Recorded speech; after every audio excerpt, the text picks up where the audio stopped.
ഇവാഞ്ചലിയും അനുദിന സുവിശേഷ വിചിന്തനം.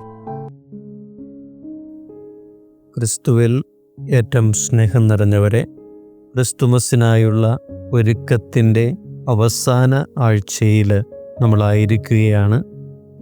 ഇന്ന് സഭാമാതാവ് ദിവ്യബലി മധ്യേ ധ്യാനത്തിനായി നമുക്ക് നൽകിയിരിക്കുന്ന സുവിശേഷ ഭാഗം വിശുദ്ധ ലൂക്ക എഴുതിയ സുവിശേഷത്തിൽ സ്നാപക യോഹന്നാൻ്റെ ജനനത്തെക്കുറിച്ചുള്ള ഭാഗമാണ്.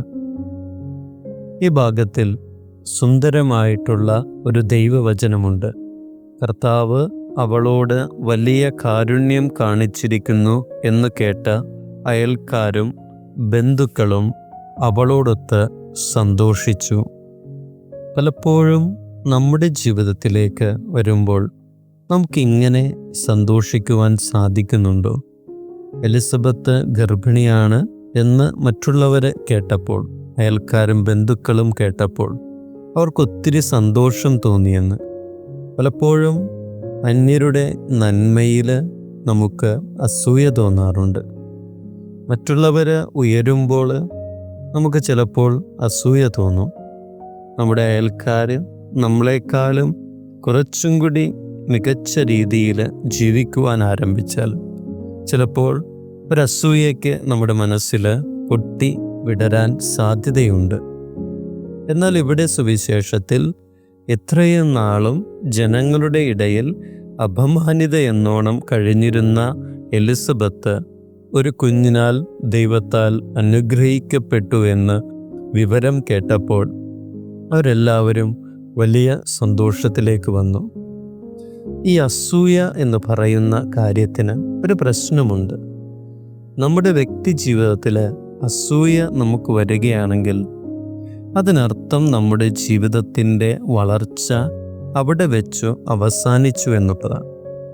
ഒരുവൻ അസൂയപ്പെടാൻ തുടങ്ങിയാൽ പിന്നീട് അവന് വളരാൻ സാധിക്കുകയില്ല. അവൻ്റെ ജീവിതത്തിൽ പിന്നെ നമ്മൾ കാണുക ഒരു വീഴ്ചയുടെ ഗ്രാഫായിരിക്കും.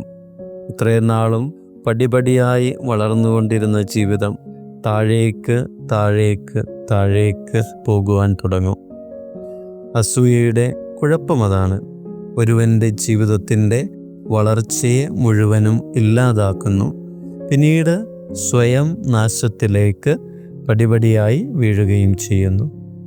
ഈ ഒരു സുവിശേഷ ഭാഗം നമ്മെ പ്രത്യേകമായിട്ട് ഓർമ്മിപ്പിക്കുന്നു.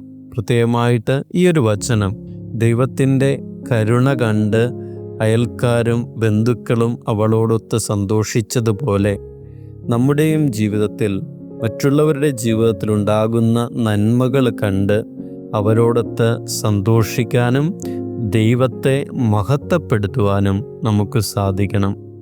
ദൈവം നമ്മെ ഈ ക്രിസ്മസിൻ്റെ ഒരുക്ക ദിനങ്ങളിൽ സമൃദ്ധിയായി അനുഗ്രഹിക്കട്ടെ എന്ന് പ്രാർത്ഥിക്കാം.